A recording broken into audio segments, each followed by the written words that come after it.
Welcome to the First Things First podcast. And first things first, we need you to subscribe and leave comments letting us know what you think of the show. We're listening. I'm Nick Wright, joined by two of my favorite people, Jenna Wolfe, Chris Carter. Now, let's get the show started. Hi, everyone, and welcome to First Things First. I'm Jenna Wolfe. That's the Hall of Famer, Chris Carter, who's going for 2 touchdowns today? Oh, I'm going 3? I'm making it happen today. Okay. I'm feeling so much better than yesterday. Yes. And you were also, yesterday's show was great, but Cece was working on, you had been up for all the hours. I'd say 33 of the previous 35 hours, so not a lot of sleep going. So ready. Okay. Let's do it. This is Nick Wright. What about you? 2 to 3 touchdowns today? No. Right now, this is a day where I'm going to draw coverage, get my man open, maybe late in the game, throw a key block, score a touchdown late. But I'm not worried about my stats, worried about the team getting the win. Oh, that's very nice. I myself am in a dime package, so I'm going to drop back and just hold off and wait. You're playing defense for us. My way. I got it. There you go. That's what I'm doing today. Jenna's our star strong safety, Jenna Wolfe. Listen, anybody else giving Jenna more information, I'm going to slap her. I can't take She's anymore. overload. Yeah, it's too much. I'm dropping dime. I did a hezzy. All right, let's kick this off. You have to believe that Nick Foles woke up yesterday and immediately checked his phone. You know, just to make sure Sunday wasn't a dream. Okay, Eagles 41, Patriots 33. Yep, he won all right. So what do you do on Monday when you win MVP honors on Super Bowl Sunday? You go to that place, Disney World. Yeah, man. Then after that, you enjoy it, you go up, you go down, you whirl around, and then you get asked about your future. Customary if you've been the backup all season. However, Foles says for now he's not concerned with his future. I'm not really worried about my future right now. You know, I'm grateful to be a part of the Philadelphia Eagles. I said when I signed with the Eagles, you know, I'm grateful and content in this moment. I'm staying in the moment. I'm not worried about my future right now. There'll be a time and a place to handle all that. But I take a lot of pride in wearing the Philadelphia Eagles jersey, and I just enjoy being here. It's such a great team. I'm excited for Carson Wentz coming back healthy. I get to work with him every day, dude's a stud, and, you know, I'm just living in the moment, not thinking ahead. So a little insight, we have a 4 a.m. meeting every day. Everyone's a little kind of out of it. We just bump a couple topics around, and the term quarterback controversy came up with the Eagles, and everybody had a nice little chuckle over it because we are less than 48 hours from the Super Bowl ending, and we are talking about an Eagles quarterback controversy, if you will. CC, I will start with you. How do you think the Eagles should handle their quarterback situation? Yeah, it's just definitely a situation. It's not a controversy. No, not yet. All right, and a lot of times when you have a controversy, it's based on expectations of the second guy. You know, if the franchise has named a starter, for the most part, all teams, if they could, they like for the team to know, for the organization to know, who's going to be that starter. Every team can't have a franchise quarterback, but every team's got to name a starter and be decisive about that because it helps him every day be able to lead the team. Philadelphia has a great situation, not only as far as their quarterback, look at all the other players that they've been on, their linebackers. They lost Jordan Hicks, their middle linebacker. They had other players to step in. Right. The reason why their season wasn't ruined was because the investment that they made, $12 million over 2 years, it would be a different conversation if he had signed a 1-year deal. He was a hired gun to come in there, but his job doesn't change. When they hired him, they told him, Nick, we believe you can play. All right? If our starter gets hurt, we believe that you're more than competent to be a starter in this league. We want to have you here. You're familiar with Philadelphia. You're familiar with the personnel. Stay here in Philadelphia for 2 years. Mentor Carson Wentz. You heard him say, man, Carson Wentz is a stud. So in his mind, based on what the team told him, how he looks at Carson Wentz, like when you know the guy in front of you is so much better, you come to work with a better frame of mind. Better than you? If you know the guy in front of you so much better than you are, you mean? Yes, absolutely. Okay. Like he said, man, this guy's a stud. They know through the trading the draft picks, the way they selected him, he was on his way to MVP this year. So Nick Foles knows better than and maybe everyone but, you know, Doug Pederson, you know, how Carson Wentz is. But let's just look at this. What about the teams this year who didn't have a backup and lost? Their whole season was lost. Colts, Andrew Luck. Mm-hmm. Theirs was so bad they had to trade a draft pick for Jacoby Brissett from New England. Deshaun Watson, one of the bright stars, man, he had a month like no one has ever seen. Season ruined. Packers, Aaron Rodgers. That's the most notable one because they didn't even Luck and Watson CC done for the year. Like the Packers just needed someone to hold the fort for 6-7 weeks and they could have been okay. And look what happened in Arizona. So bad there. Carson Palmer's done. When he got hurt, he's done. Bruce Arians, the coach, is done. He's done. Now Larry Fitzgerald might quit. That's a good point. So, just let the quarterback go. Everyone is always trying to destroy something that really, really works. And the mindset of Nick Foles, I believe, is more important in this because he has accepted that he's going to be a backup in Philadelphia. So they have a great situation to move forward. Nick. So tell me if you agree with me on this. If Carson Wentz's injury were a different one, let's say it was a broken collarbone, where you have no worry about him being ready for training camp, just suffers a broken collarbone, week 13, and so man, we're not going to have him for the playoffs, but by February, he's healthy. Then I think, do you agree the Eagles would be strongly shopping Nick Foles? See if they could get a first-round pick for Nick Foles, especially when you consider they do not have a second-round pick this year. They do not have a third-round pick this year. They have the 32nd pick of the draft and then do not draft again until the 4th round. If Wentz were going to be full go by minicamp, do you think Nick Foles would be on the trade market? No. Really? No, I wouldn't. How come? Because I wouldn't trade him because you put yourself still in the same position that you were in last year. And there's not that many good backup quarterbacks that you can get, especially that's a good price. You have to realize how much money are they spending for the quarterback position. Carson Wentz is in his first deal. Making like $6 million, yep. The backup's making $6 million. You got $12 million. There's no one in football I think has a better quarterback situation than you at that price. You got two proven guys for $12 million. The reason that, because I think people would be looking at what can we get for Nick Foles. Obviously, we have a Super Bowl caliber roster. One of the reasons that even if CC's right or wrong, one of the reasons that is not happening right now is they don't know when Carson Wentz is going to be back. It wasn't just a torn ACL. It's a torn ACL. It's a torn LCL, and it's a broken leg. So the idea that Carson Wentz is definitely going to be healthy for training camp, or even definitely healthy for the start of the season, those are not foregone conclusions. Will Nick Foles' stock ever be higher than it is right now? Say he comes into this season as a backup, and he plays a couple seasons and Carson Wentz does come back. Can they get more for him at any point than they can right now, and do they factor that in? No. His personal value is different than what his value is for the team.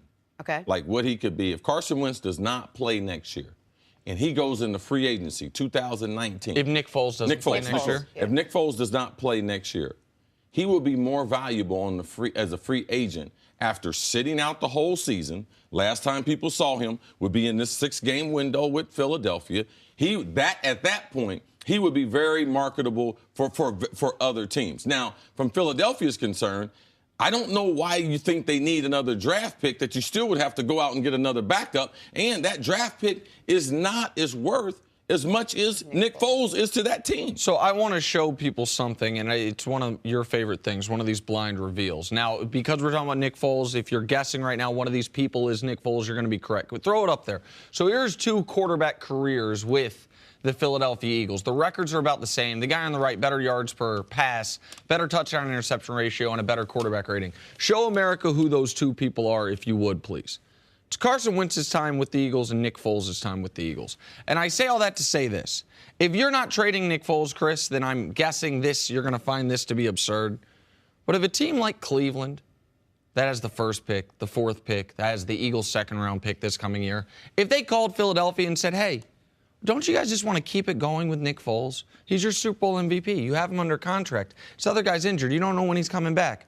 We will give you our entire draft bounty. So we have our franchise quarterback. You can stick with Nick Foles. Do they even listen to it? For one, it's not going to happen.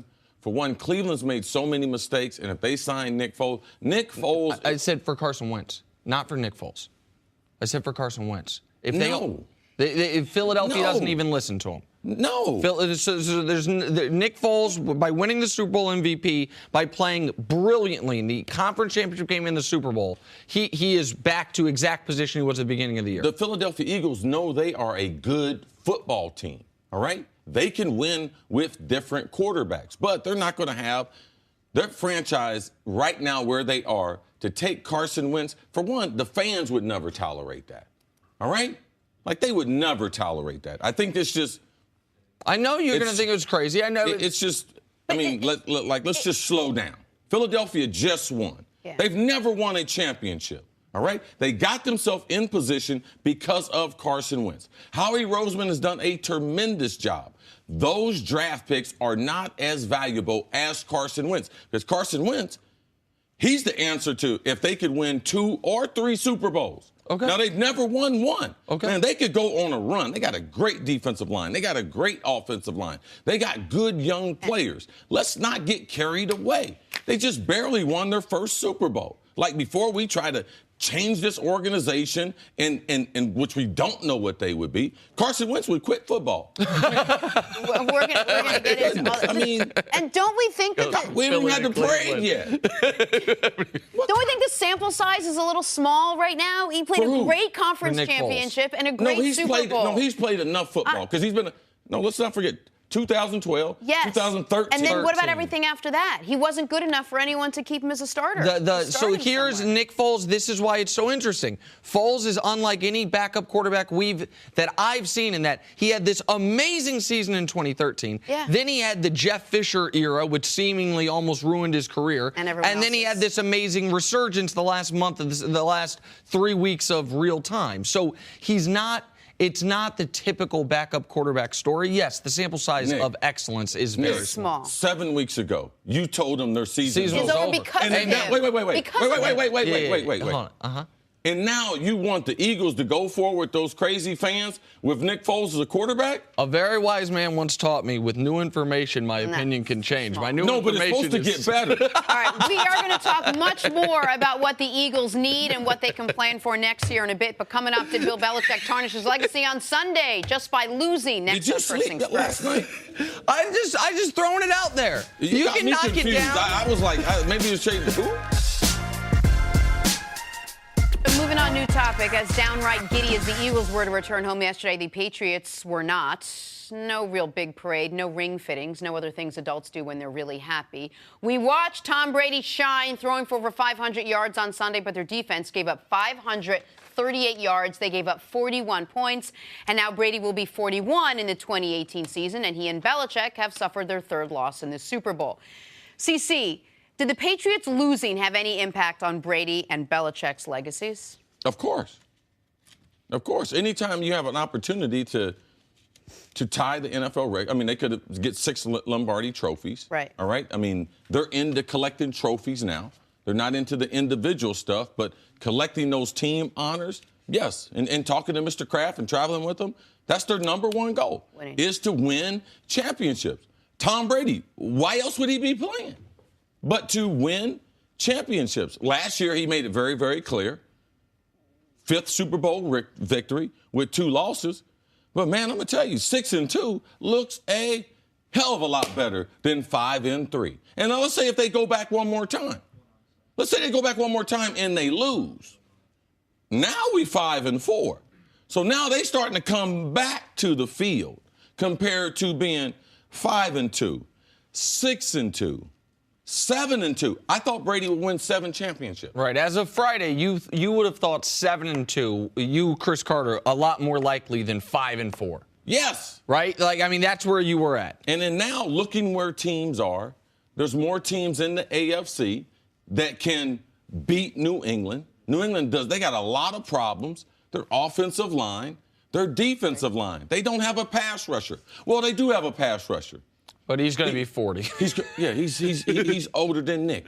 A lot. I mean, by like 12 he could be Nick's, uncle. Yeah, that's a good way of putting it. I mean, it's just they have some legitimate issues that they have to get fixed. Gronk, is he going to play football? Now, was there really a rift between Belichick and Brady? Because they say, when you win, it makes things go away. Oh, they didn't win, though. And this team will be affected by losing Matt Patricia and Josh McDaniels. So on the legacies, though, specifically, as opposed, like not looking to the future, but for the right now, I want to talk about Brady first, because I want to be very fair here. I find 5-3, obviously not as impressive as 6-2, but I find 5-3 more impressive than 5-2. Why is that? Because I think getting to the Super Bowl is an accomplishment. I think that they would be 5-2 had they lost to the Jaguars. So I'm not going to ding them for beating the Jaguars and then losing in the Super Bowl. This is an argument I make about LeBron a lot. I will use it for Brady as well. If you look at pro sports with the Olympic model, where you have medals for first, second, and third, 5 golds and 2 silvers. It's not as good as 6 golds and 2 silvers, but it's also 5 golds and 3 silvers is better. So, like, I don't think the legacy is enhanced by the loss, but I think the legacy for Brady is enhanced by getting there. Now, what hurts Brady is you can't say the primary reason they lost is his fumble, but without his fumble, they likely win. Does that make sense? Like, they were in position to be able to get to 6-2. He, after playing a brilliant game, made the critical mistake. But I think the guy that has a tougher legacy moment is the coach. It's the coach's defense. He is a defensive coach that let Nick Foles. But when they were winning championships with defense, we gave everybody credit. They won the first two. Without Tom Brady being spectacular. But we gave him credit for the 2. So now the defense not spectacular. So you're not going to get him credit. You're going to cut him out of the equation, where they were a defense and special teams dominated team for the more than first half of his career. Maybe in the moment we weren't giving Belichick enough credit, but when we call Belichick the greatest coach ever, it's those first few championships are a big part of that. We give Belichick an enormous amount of credit, I think, for the width and breadth of his career. But the way this specific game went down, the defense not being able to get a single stop, some of the decisions that made during the game at the end of the first half, and the Malcolm Butler situation. The more information that comes out on that, this one does not. Getting to this game helps Bill Belichick. But the way Bill Belichick and the defense performed in this game, to me, does not enhance his legacy. All right, we're going to definitely talk about Malcolm Butler coming up. But if we just stick to the legacy part of it, if they don't win another Super Bowl, if they don't get to another Super Bowl, do Brady and Belichick cement themselves as the greatest coach-quarterback combo of all time, in your opinion? Yes, but people are closer to him now.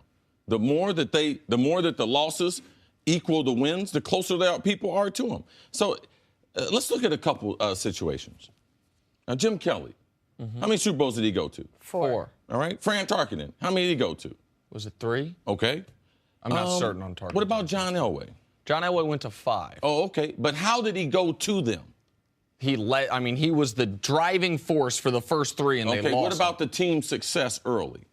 First 3. The first 3 he was the guy. No. And he was lost. the guy. Right, and they lost. Absolutely. And then what happened at the end? They got Terrell Davis and a few other guys, and our guys stink. They ended up winning. And he won 2. Yes. Didn't that change his legacy? Of course. Don't we look at John Elway? And it's the order for which you win. Like, if you win them all, and then you start losing, you start coming back down. It's totally different than if they would have lost 2 or 3, and then they ran off 5 of them. Well, it's why the Seattle win was so important. Because they hadn't won a Super Bowl since 04. They had lost in 07. They had lost in 11. And if they had lost to Seattle, it's like, well, what the hell happened? Well, it's a decade plus of you guys being great but not getting there. But let me ask you this, because you mentioned as the losses mount up. Do you agree with me, and because most people don't, by the way, that 5-3 is more impressive than 5-2? Or do you think their legacy would have been enhanced, knowing what we know now, had they lost to the Jags? I mean, they wouldn't have a Super Bowl loss. I would much not have the Super Bowl loss. Wow. It's just like Magic Johnson. He's 5 and 4. He will never be considered the best basketball player, and a lot of that is just not based on skill. You know, if LeBron was 5 and 4, we would have a better argument with him over Jordan than we would with Magic, because he's a better player than Magic. But with him losing in the finals, having a losing record in the finals, it's hard to mount that conversation. I understand the argument, and most people believe it. This is where I've been a man on an island my whole life thinking about this stuff, that a loss in the championship round hurts you, but it doesn't do the other side of the equation, which is getting to the championship round should help you. It's so hard in football, and I agree with you. It is such an incredible feat. The last thing, Brady, down 28-3. If we had never seen him ever play again. So don't tell me seeing him play in the Super Bowl enhanced his legacy. You mean, if they don't come back from that? If they don't come back from the 28? If you never see him in the Super Bowl again, your lasting impression is what he did to Atlanta in overtime. All right? You can't tell me that wasn't tarnished by losing to Minneapolis to the Philadelphia Eagles, who also had a backup quarterback. Let's switch gears for a beat here. The Eagles returned home yesterday to a bleary-eyed Philadelphia, a city which had yet to go to bed after Sunday's win. Philly has already announced all schools are closed Thursday for the big parade because students are fans too. What happened on Monday? Winning your first Super Bowl in franchise history is pretty great. Beating the Patriots in the process, that's even greater. Here's head coach Doug Pederson on the monumental win. It's just a little more special waking up today knowing that you've accomplished something that you set out way back in April. And really when I was hired 2 years ago, when Mr. Lurie hired me in Philadelphia, that this is the game that we wanted to eventually be in and play in and win. And I know it's going to take some time, but it's kind of surreal right now. These next few days are going to be a little crazy. We got a lot to do still, but just excited for the guys, and we'll remember this the rest of our lives. So I know it's early, and I know they just won, and I know the dust has barely settled. But when you look at this Eagles team, CeCe, they don't have glaring holes in their roster. They don't have huge positions where we looked at them this season and said, well, they have to address that. Or if anything, maybe it's the quarterback position, and that they seem to have too many people in that position. So are the Eagles at this point set up for a long, strong string of success moving forward? Well, they have four things that you really establish in a good franchise. They have a great stadium deal. They make a lot of money. Not only the product on the field, but they make a lot of. They're one of the highest earning revenue teams in the league. They have a great owner who is rich, absent of the National Football League. So his ability to put resources into the team, you can see that in their practice facilities. They have a good to potentially great young head coach. They have a franchise quarterback. And now they have this thing around the team that they've never had before, championship pedigree. So now, even if they need a defensive end, which they last year, Chris Long deciding to take less money, go there, you're able to get players to fill in your roster because you got a franchise quarterback. The team is financially cash flow positive.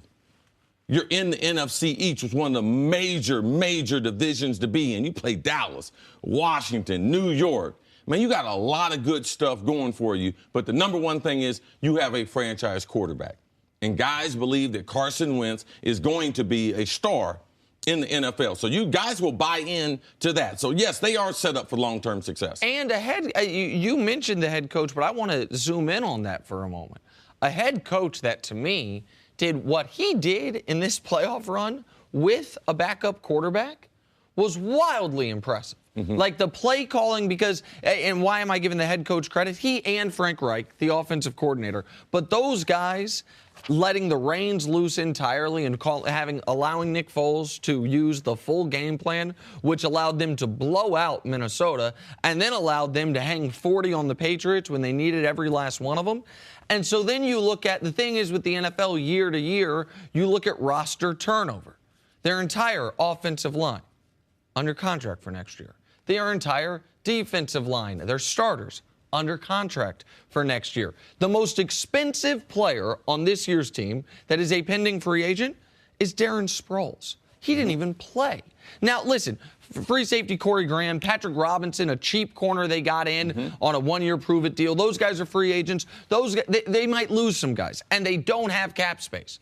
But you know what they do have? They got Jason Peters Yes. coming back. They obviously Carson Wentz coming back. Probably at a lower price. Jason Peters coming back at a lower price. And so they don't have a lot of cap space to improve the team via free agency. But what did we say about this team? Great offensive line, great defensive line. Those two units are all back next year if they want. Back here on First Things First, Rob Gronkowski had 9 catches for 116 yards and 2 touchdowns on Sunday. But after the game, he said he would, quote, need to sit down and reevaluate things. That'll happen when your body feels like it just got run over by an 18-wheeler carrying anvils. When asked, Bill Belichick said everybody goes through somewhat of a process at the end of the season. CeCe, how difficult is the decision that Gronk is facing right now, given the way his body feels and where his head is, and obviously how the Patriots did in that last game? Okay, the number one thing is there's no way that we would know how he feels, all right? Because some of the injuries, even if you did like an injury chart to the things that have been injured, there are a lot of guys have injuries. You play this game, you're going to get hurt. But he's had multiple injuries in certain areas. So for me, I would start to worry about how much arthritis and how I'm going to be 20 years from now. Because regardless of where he is right now, like he's seen other football players, and it's easier now for the players because we have so much of a history of data and that we know that football can be damaging to your body. I think the way that he plays, that he wasn't going to have a 15-year career anyway. There's no way you can play at that size and play the way he plays and continue that for a long period of time. He's already one of the greatest tight ends that's ever played. Now it becomes a time, and I tell you guys all this, and sometimes it becomes very frustrating. There is no job from the NFL. Like, so when you're doing something and you're one of the elite, it's so easy for us to sit here and say, you know something, guy's going to quit. Oh, this guy should quit. Well, what's he going to do next? Like, what's he going to do the rest of his life? Say just normal life expectancy, 74, 76. What does he do from now until then? Because it's hard to walk away from a great job, and I believe the National Football League, being a player and being a star player, is one of the best jobs or best careers ever. Here's what I want to ask you. When you retired from the Vikings, was that the first year that after the season you seriously contemplated it? No. So that's what I want to know. How long did it take from the first time you thought about it? It took several years. Okay. Because this is the first time I feel like it's on the board for Gronkowski. And so the people can argue about whether or not Gronkowski is a Hall of Famer, but he is an all-time great at his position. So to talk to another all-time great at the position, to figure out, okay, from the time you first contemplated to when you actually pull the trigger, it's not always that offseason. Right. Do you think most players that are veterans that have accomplished a lot at the end of a year have the discussion within themselves, do I want to come back? No, this is what we do. This is part of our unwinding, our just downloading from the season. You are kind of in a bubble during the season. And you put your body through so much that after the season, we all tell ourselves, coaches, players, everyone in the organization, let's take some time off. Let it breathe. And then you make decisions as far as, okay, going forward, not that I'm going to retire, but what am I going to do to get better? What type of new things are we going to do offensively, defensively? So everyone in this business, that's what we all do. So that's very, very normal. I think that when you said, and I agree with you, 99.9% of the time, most people that leave football don't have something else set up that's substantial or that could actually pay even close to what they're paying. I think for someone like Rob Gronkowski, though, he's so marketable and he's dipped his hand in so many different jars, if you will, and he's so recognizable, whether it is his wrestling or for writing a book or he's done a number of cameos. Like, there are other little things where he doesn't absolutely have to come back and play football for a lifestyle. But I will ask you this, does Rob Gronkowski need football? I mean, some players just actually need it like it's oxygen, like it's part of woven into their DNA, if you will. That part right there is people, they don't know what it does for that person. To me, every time I've seen Rob Gronkowski and everything that I've heard, Patriots players that say they've been with Rob Gronkowski say he's never had a bad day. He's very jovial. Happy. He loves being around football. He loves football. Football, I'm sure, has given him a certain sense of identity to what he could do. There's not a lot of jobs that you would have known Gronk unless he was playing in the league. So a lot of times people just like, oh, I believe he can write a book. I am not interested in reading no book by Gronk. I believe that Gronk could wrestle. I'm not interested in seeing Gronk as a wrestler. There is no stage like the National Football League. Okay, so you wouldn't know him without his ability that was shown on the stage of the NFL. Well, here's the thing that I think is, to Jenna's point, he is better set up than most any player that's not a quarterback to at least have entry points, to use a phrase you like, in a lot of different avenues, whether it be acting, whether it be wrestling, whether it be reality television, whatever it is. But what we have seen is there are a lot of guys who get those entry points. A lot of guys who look like, oh, they're set up perfectly for it. Some of them turn into our friend Chris Carter, our friend Michael Strahan, and they end up having great post-career careers. Some of them turn into Tiki. Like Tiki Barber, no disrespect to Tiki Barber. Everyone would have said, he's set up better than anybody. He's going to go do this, go do that. And it didn't. The highest profile he ever had was playing for the New York Giants. And again, I'm not trying to disrespect the man, but that's the reality of how that played out. So I don't know. I do think Gronk is in a better position than Antonio Gates, another great tight end for a post-career career. The question to me is, and it's what CeCe alluded to early on, and nobody knows this but Gronk, is what the hell does he feel like in the morning? How much pain is he? Yeah, good. He's a football player. That's the way he's supposed to feel. That's the way all of us feel. Also, I don't think we understand what joy you get from playing the game. There's no joy in being no wrestler if you're a football player. Like there's not the equal trade-off. No, but the trade is not having to, maybe not wrestling, but with some of the other things. The trade is you're not putting your body through the pain, and you're still staying on somewhat of a very visible stage. I think that's the trade-off. Don't you go through so much pain during the season? Is that? Yeah, it's called football. Correct. It's part of it. You go through a lot of pain. You're training for what? For nothing. Okay. So Rob, he's being paid out. Look at his family. Like, look at all the things around Gronk that he has because of football. It's not because, oh, we like how he talks. Oh, we like how he looks. It's not like he's dropping dimes of wisdom on us. All right? We love Gronk because Gronk played football good. All right? Let's not get that mixed up. And the money side of it, if people are interested, Gronk, they might be surprised. He hasn't made probably as much as people thought. He's made a lot by regular people's standards, but for a guy who's been great at he's made $45 million all in his career. He's got $8 to $10 million on the board for next season. That's a sizable percentage of what his career earnings would be, and certainly more than he can make in any of the other fields put together. Right. Is there a wrestler out there making $10 million right now?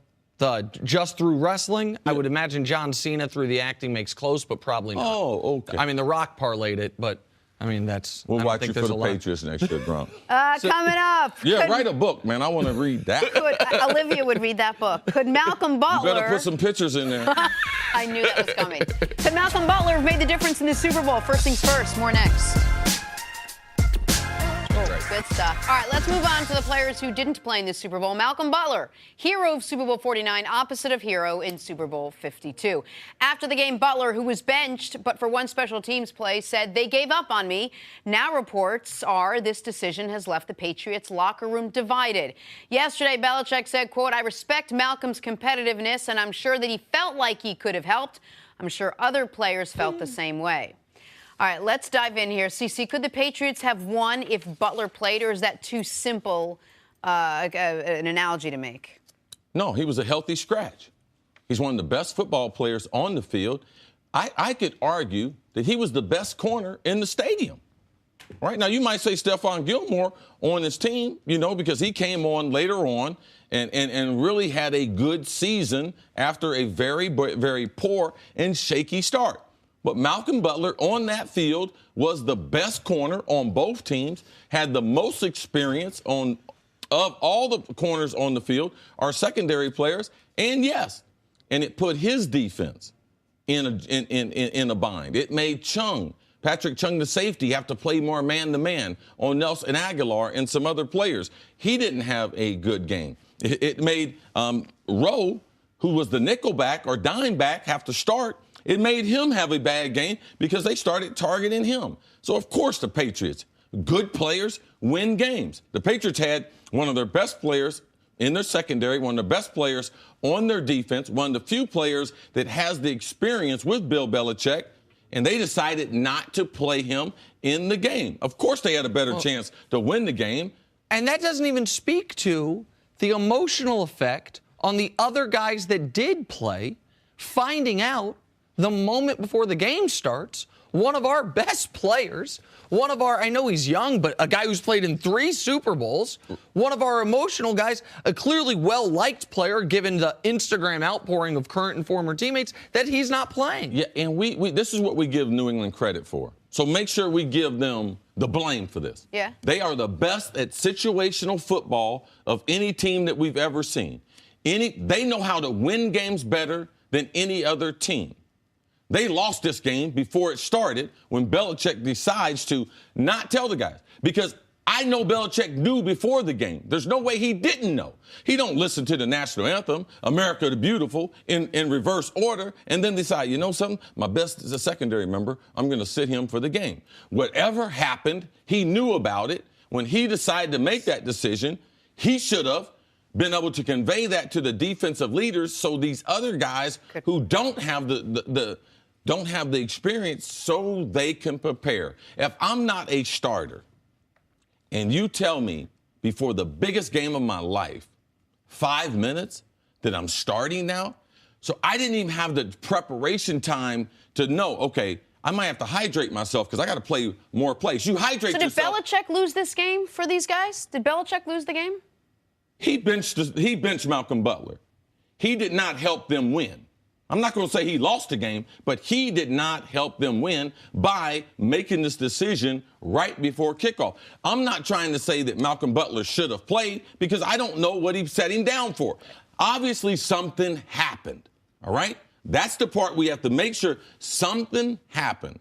Now, based on not knowing that, I can't say he should have been out there. But the decision and how it was made affected the Patriots. All right, so some numbers here. So in the playoffs, Malcolm Butler had struggled enormously, right? Of every corner in the postseason, it was targeted at least 10 times. Malcolm Butler had given up the highest passer rating, right? So we know that in those 2 playoff games, of which he played 100% of the snaps, he had struggled. But in the 2 practices leading up to the Super Bowl, he practiced as a starter. And the other part of the numbers has to be, okay, so when you took him out, were you getting a better performance? The guy who came in for him, Eric Rowe, was targeted 7 times in this football game.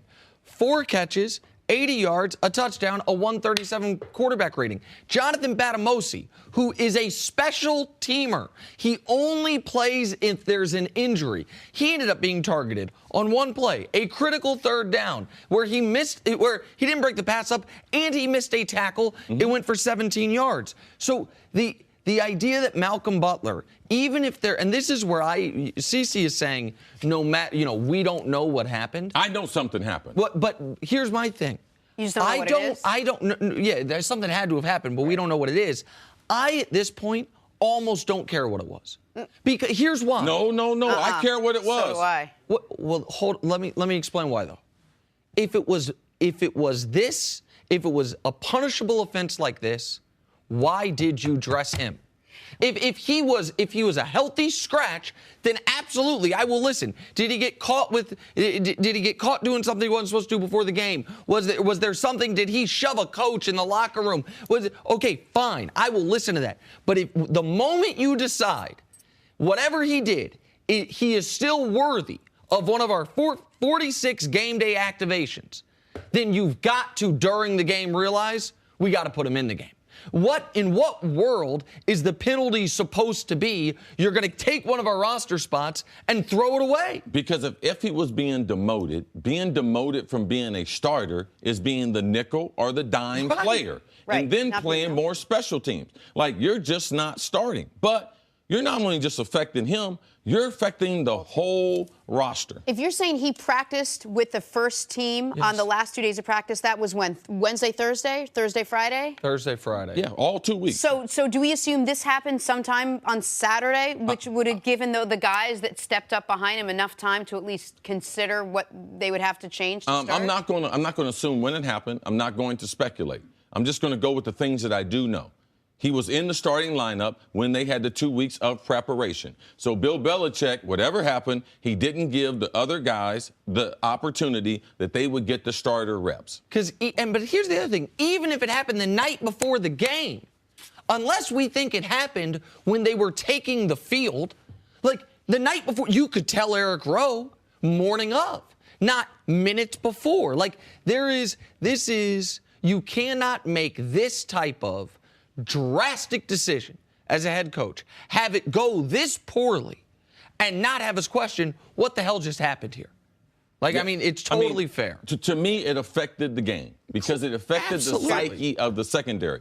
You know, they started the season bad communications from a secondary. They end the season, Super Bowl 52, with a loss because bad communication. Bill Belichick, you have to be able to communicate this to your leaders and to the guys whose roles change in the game. If he had strained his hamstring in warm-ups, that would be a legitimate excuse. But also the player knows too.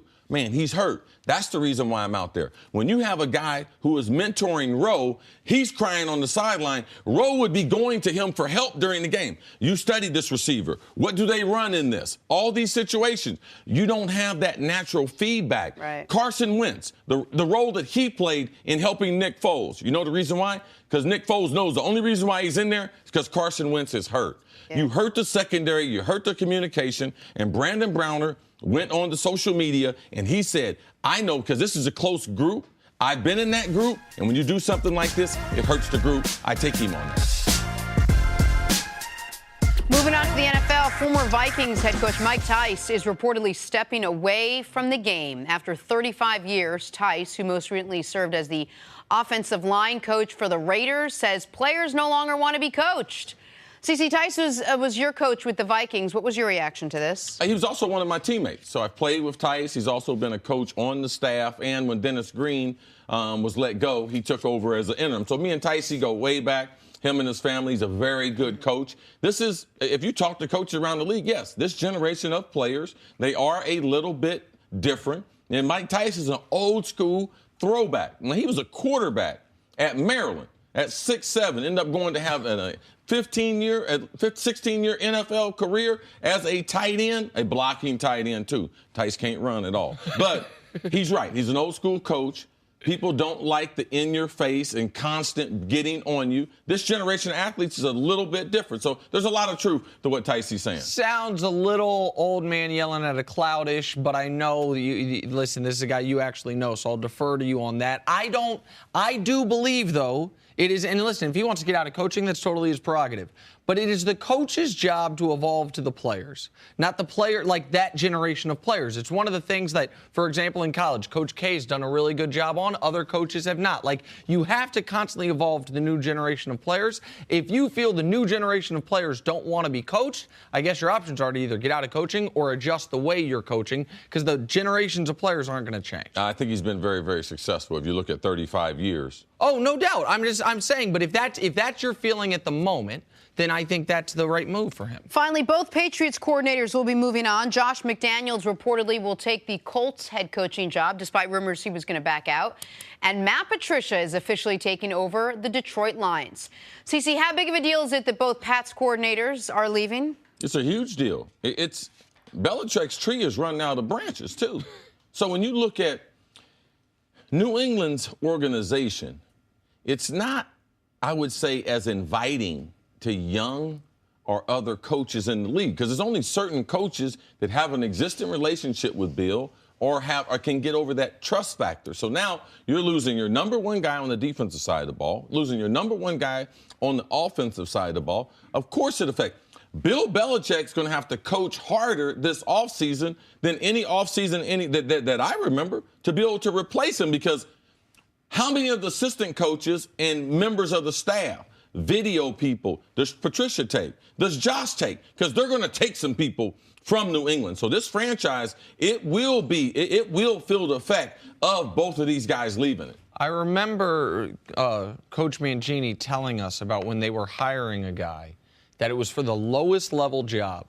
And the head coach, all the coordinators, everyone was in the room grilling this person about it was as the young coach. I'll think of his name in a moment, but grilling Dable. It was the guy at Alabama, Brian Dable. They were hiring him for the lowest level job in the organization, and they are drilling him for hours and hours and hours because Belichick takes that coaching staff so seriously. So CeCe's point that it's not just the coordinators, it's the other people that they've spent a lot of time and resources on cultivating that leaving matters. Now on the defensive side of the ball, they might have gotten better though.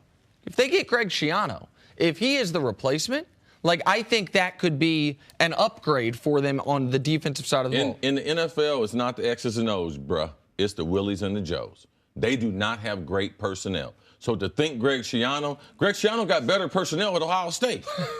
I mean, no, for Ohio State, he's got more options. For Ohio State, okay. He's got 3 or 4 defensive backs that will be in the NFL. He's got 4 of his 9 defensive linemen, I can guarantee you, will be first-round picks in the NFL. So when I say relative to college no doubt. and the options, yes, now, is he closer to getting a head job by going back with Belichick because he had the Tennessee job? That's probably the best thing for him, but it's not a better job. He doesn't have better things that he can do with the personnel. My point is, as far as talent of the coordinator, I don't think the drop from Patricia to Schiano exists. No.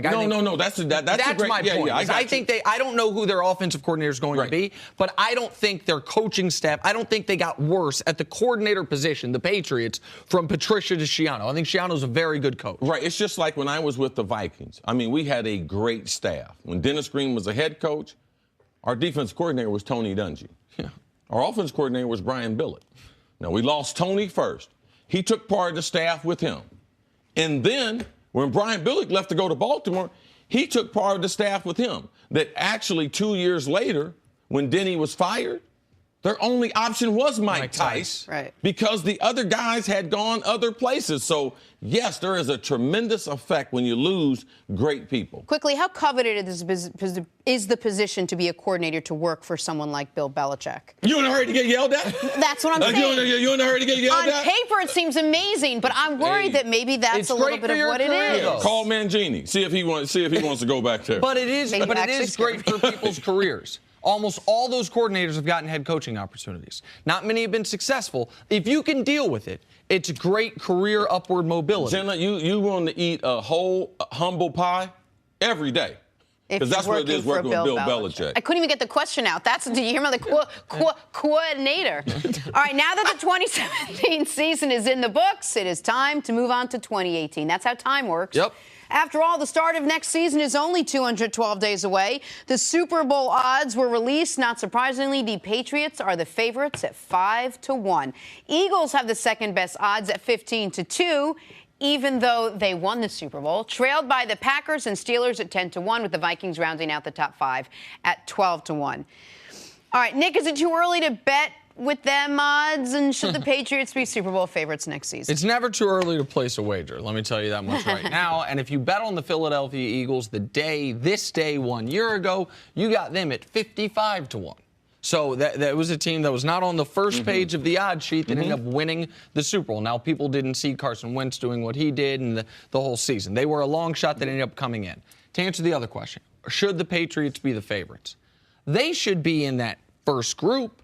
I don't know that they should be number one. We just talked about the coaching issues. As far as, when I say coaching issues, the loss of their D coordinator, their offensive coordinator, and then a bunch of people's names we don't know, but Chris can attest how important that is. We discussed earlier at least some uncertainty about the future of their most talented offensive player in Rob Gronkowski.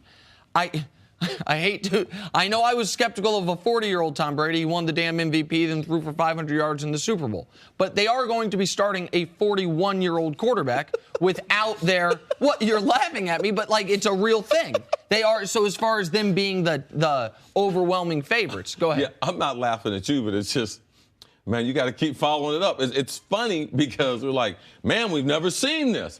I remember the first show you said this is like, we've never seen this. Like, right. I'm not as going into but we the have year, proven something. We have proven someone can play great at 40. He won the MVP. But it threw for 500 yards in the Super Bowl. 500 yards in the Super Bowl. It was not he was the reason they were in the football game. But when we're talking about, because I think you're going to agree with me, that the Patriots being the clear-cut favorites doesn't quite, to me, make full sense, especially when you consider we saw how many new players they need on defense. Like 7? And one of their most talented ones, Malcolm Butler, is definitely walking out the door. Yes. So maybe I shouldn't have brought up the Brady part of it, but for all those other reasons, do they have the best chance of winning the Super Bowl next year? Probably not. Yeah, I don't think the Patriots should be the favorite. I think the Eagles should be the favorite because they won 13 games. Also, I look at the teams that won a lot, and that being the Vikings, the Eagles, and the Steelers. I believe that those 3 teams should be right there. I believe New England should be right in that grouping. But there's a couple other teams I believe are going to be really exciting. There's 3 teams, the Texans, the Saints, and the Rams. I believe all these teams with their younger players have made tremendous jumps. Then for 2019, they're going to be vying, for the crown of that Lombardi trophy. So New England should be in the top 3. Don't think they should be number 1. I think the Eagles, who won with their backup, and they have an MVP candidate that will be healthy. We're familiar with the injury. People recover from it. I don't believe the Packers should be 10-1. Their roster's not that strong. I believe the Steelers, the Vikings, are better than the Packers, and their percentages should be higher to win the championship. And the 3 teams CC mentioned, Rams, Saints, Texans, are all 20-1. They're in that next tier, along with the Falcons and a team that probably shouldn't be up there. But this shouldn't only be about how many games a team won last year. Shouldn't this be which team is primed to not have too much turnover, to have the central core back next year as well? And don't the Eagles seem to have that more than any other team right now? Well, all the teams that won 13 games have their nucleus coming back. That's the reason why I included them in the group. All right? It's not they had some outstanding season. Or don't need it's much like team the Rams. like the Rams. Yeah, they had an outstanding season. They made a big jump. These other teams, they have been at the top. The Rams made that jump with great young players. So I think they will continue to ascend. Every team that I mentioned, they have their nucleus and they have their core group of guys coming back. One team that is not on this first page that it would be a similar Eagles type, wow, they came out of nowhere season, is Denver if they end up signing Kirk Cousins. Denver right now is 40-1. If they end up getting Kirk Cousins, they will drop probably to 25 or 20-1. That's a team that if you can squeeze one more year out of the defense is interesting when it gets a quarterback. Kansas City's at 27-1 with a young quarterback in his second year. It'll be in Pat Mahomes. Those some other interesting ones. Now that the NBA season is heating up, I wanted to talk about another podcast we do at Fox Sports, and that's Chris Broussard's In the Zone. Each week, Chris breaks down what's trending in the NBA and the biggest names in the league. Previous guests include Kareem Abdul-Jabbar, Shaq, John Wall, and myself. So if you love the NBA, make sure to subscribe to In the Zone wherever you get your podcasts.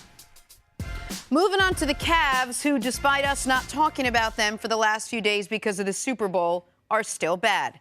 They got blown out by the Rockets over the weekend. Sorry, Nick. They got blown out 120-88. In fact, it got so bad, LeBron James suggested they should, quote, be taken off national TV games for the rest of the season. Okay, drama classes are on Saturdays, LeBron. Once considered a contender to win the title, Coach Ty Lue was asked if this team will even still make the playoffs. We're still going to make the playoffs. I mean, there's no doubt about that. We feel confident in that for sure. All right, Nick. There's this thing called rock bottom. I don't know if the Cavs are close, but they have to at least be able to see rock bottom within their sights. What are you showing, CC? What do you got going on? Let me straighten up your paper because you need to get your thoughts together. No. I don't need any paper for this. Because we all know. No, get your thoughts together. There were a lot of opportunities for this team to hit rock bottom. The 148 they gave up when they lost to the second team for the San Antonio Spurs. Then we said they hit rock bottom when they lost to the Pistons after the Pistons had traded away their second best player. They hadn't even gotten Blake Griffin yet. And then they played a game against Houston, a Houston team, by the way, that earlier this year when the Cavs were what kind of turned around the beginning of their season, actually. Remember, they started 5 of 7, and then they won 18 of 19. The loss mixed in there, or right before that, was a game in Houston that was played down to the wire, and it seemed like, oh, the Cavs, they have figured something out. Instead, they get absolutely obliterated. Chris Paul dominates the game from start to finish, and it felt like rock bottom. It felt like LeBron being as checked out over a prolonged stretch as I've seen him in his career. It confirmed for anyone that thought, oh, everything will be fixed once January ends. LeBron said the days don't matter, and he was right because this game was in February. So is this rock bottom? I mean, until the next one, right? I mean, they play tonight against Orlando, an Orlando team that I think has 16 wins on the year. They lose by 30 to them. That'll be the new rock bottom. I agree with Ty Lue. They're going to make the playoffs. But the way they have played since January 1st, if they were to continue playing like that, they would play themselves out of the playoffs. CC? Wow. Have they hit rock bottom? Well, I'm just going to tell you, don't build a house where they are right now. Okay? Because I just believe there will be monumental other things of depth which they will sink to. And this is going to get ugly, and this is not going to end well. This is all just tall tale signs of LeBron James leaving Cleveland for the second time. Now, this time won't be as bad because he did deliver a championship.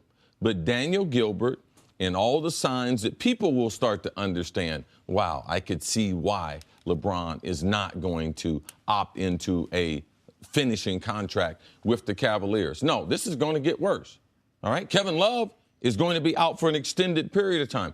I still don't believe, even with the trade, that they're going to be an elite team because Kevin Love's not going to be back yet. So even if they add another player or two, it's just a matter of scrambling around until I believe LeBron's going to leave. And I believe all these signs tell us that he's going to leave, but we just don't want to obviously look at them. They're not even championship level right now from a competitive standpoint. Right. It's going to be interesting the next 3 days. I mean, they got a back-to-back. They play tonight, and they play tomorrow night. So watch. And don't build a house right here, Jenna. When we get to the end of the week, watch the kind of stories and the headlines we're going to have. Because I was looking in Cleveland, but now that you said that, I probably will look elsewhere. So that's interesting what you said, that you don't think even adding a couple players will do much at this point. So you do believe that there's something they can do, or maybe you don't, but is there something that could happen at the deadline that will change your perception of the team, where they're going, the direction, anything? I still believe the Cavs are going to play in the NBA Finals. As they play right now, they would have no shot to win those NBA Finals. In order for them to have a shot